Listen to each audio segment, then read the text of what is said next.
Serokê Encumena Niştîmanî ya Kurdî lê Sûriyê dibêje, enekesê û tevdem pên gavên baş di danûstandinan de avêtine, lê PKK dixwaze astangiyan lê pêşiya danûstandinan durist bike, taku her du alî negihne rêkeftinê ji ber mercê serekeyî enekesê ji bo rêkeftinê ew e ku nabe PKK bi tu awayekî destêwerdanê di karûbarê Rojavayê Kurdistanê de bike.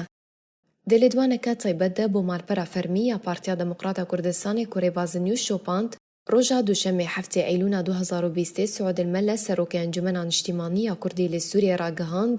danûstandin di navbera enekesê û Partiyên Yekîtiya Niştîmanî Kurdî de li Rojavayê Kurdistanê berdewam in û pên gavên baş hatine avêtin û PKK baş dizane ku her du alî bigihne rêkeftinê wî demî toroleke PKK li Rojavayê Kurdistanê namîne. Lewma bi hemû şêweyekî astangiyan lê pêşiya danûstandinan durist dikin, taku her du alî negihne rêkeftinê.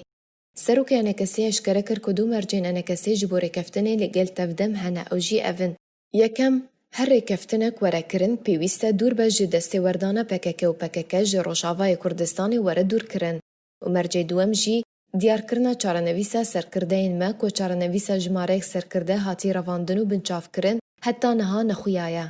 Ji destpêka danûstandinên hewlên yekhelwêstkirin û têgihiştina Kurdî li Rojavayê Kurdistanê herdem û demekê PKK û rêxistina bi navê ciwanên şoreşger ya bi ser ve binpêkirin û kiryarên kirêt wek revandin û leşkerkirina zarok û ciwanên jêr 18 salî li Rojavayê Kurdistanê êrîşa li ser ofîsa pedekesê li Rojhilatê Qamişlo û şewtandina Aleya Kurdistanê di proseyeke bi rêkxistinekirî de encam dan, da ku bandorê li wan danûstandinan bike û tu destkeftin newin encam dan.